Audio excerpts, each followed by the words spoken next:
you? How are you? Look, good morning, folks, or good afternoon, whichever part of the world that you're in. Now, what we've got going here is a very quick bit of what we do is we're barefoot runners, okay, and have been for a decade or so, me anyway, and my dear woman Sonia's been on with us for a number of years now.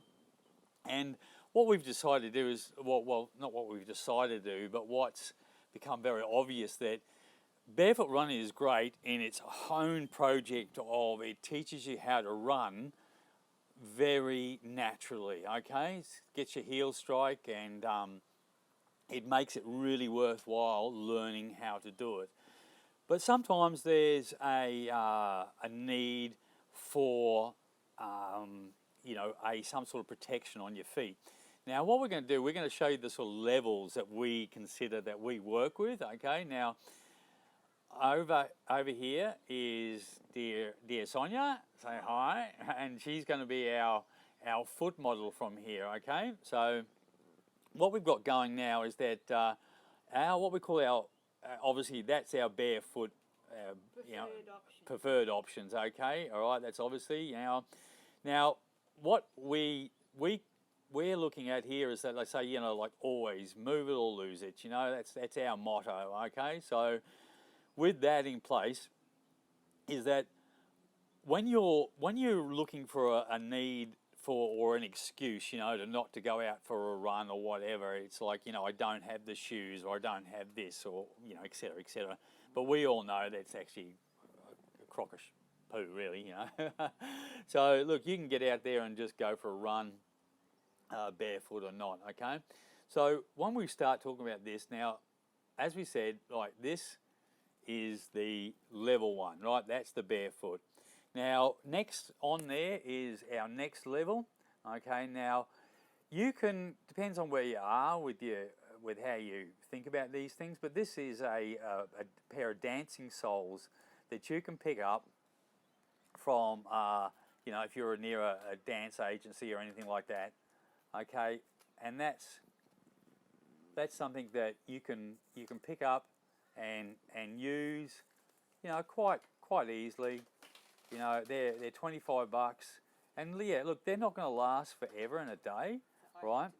And as you can see, Sonia has actually had to put a tire repair valve in there to make it stop wearing, But obviously, they've done about 100 kilometres. Yeah, look, as I said, these have done like 100k, right? Now, again, what we're talking about here is just something to get you through a bad time, Okay, so as much as they've been 100k's, we ran 1000k, without any shoes. All right, so that's what we're trying to say here, right? Is that you can do your running, but for certain instances, right? That's what you got to think of, is the fact that you, at some stage, you will need some sort of foot protection. Okay, so what we're going to do now is the next one is there's always a dickhead, isn't there? What Did you hear that? absolute dickhead. All right, okay, and that guy must be 4 kilometres away from us, All right, okay. So the next thing is our next level of running, and we bought these as on a Kickstarter, and they were basically a pad on the bottom that's supposed to be a non-wear, like it is a carbon fibre type of fabric, but it didn't last very long at all.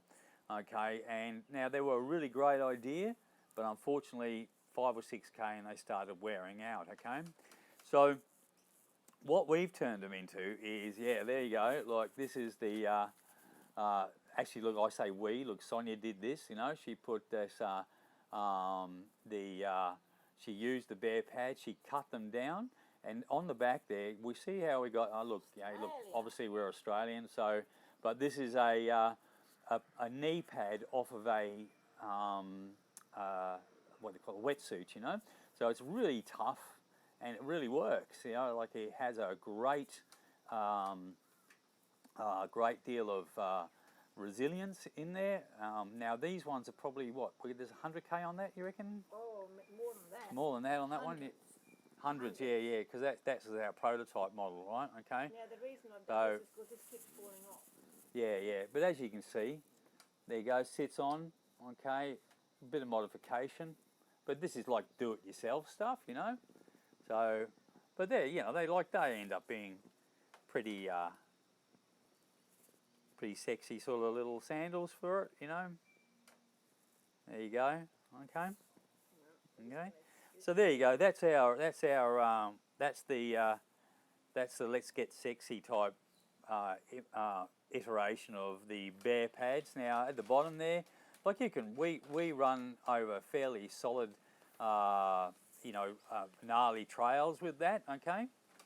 So as you can see now, the only difficulty we've ever found, just give us that leg up again, darling, is that when you are coming down hard at the hill, you will want to tend to hit your heel a little bit. Okay. What it does teach you to do is to stay nicely forward. Now, this is why we say this is just a level 2. Okay, because seriously, if you're being competitive, okay, so what you need to do is you can't back off from the guy that you're behind, okay, because that's what gets you second place, you know.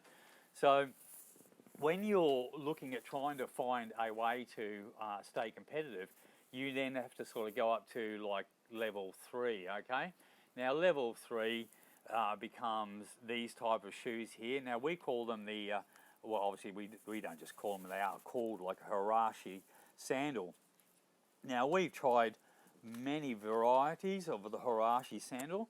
The one that we have liked is the unshoe. We've tried we've tried a few, and I won't name them without being, you know, uncharitable, but for some of the ones we've tried and haven't thought they work really well. But maybe that'll be another cast, you know, of why we didn't think they were any good. All right, so that's that. That's the Hirashi, and this is the Feather Wovocas, I think these are called.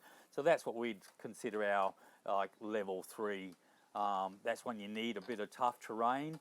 But basically, these were all invented for dry conditions. Okay, well, we live in a subtropical condition, and when it gets wet, you know, they just slip and slide.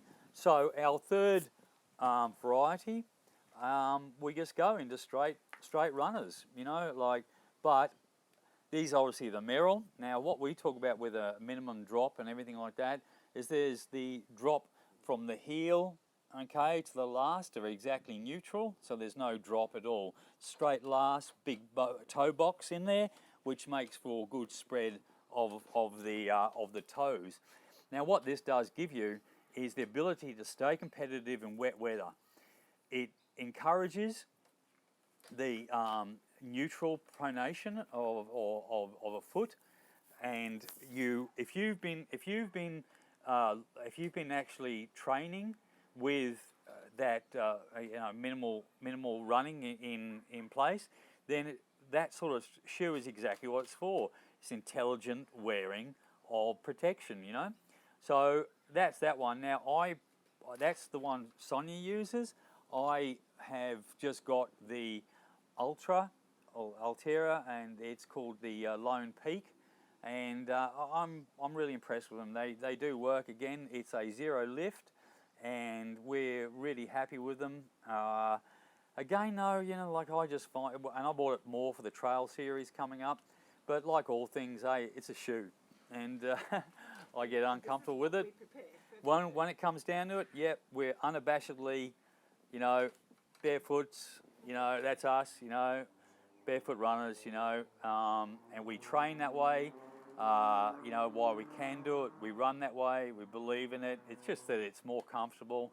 So, look, I hope that sort of helped you, you know, was a bit of interest to what goes on with some of that stuff. But that's us. Look, you can find us at, well, actually, that's our new names, the Free Radicals. It's a podcast we've got coming up, you know, and we talk about our lifestyle and how we get on in that state, that type of trying to clear this off here. Our free radical lifestyles, So all right, okay. Well, that's. Hang on, I can't get you turning around to me. There we go. So there we go. So I'll try and get us both in here together, dear. And all right. So there we go. That's us. And from the free radicals, there we go. I'll try and get this back. Look, this is supposed to be pretty funky. Here we go. Free radicals. Remember, move it or lose it. Okay. All right. Cool. All right then. Well, we've got to figure out a way to turn this off now. I think it's like here, and we go off. See you, crew. Stopping broadcast. Yeah.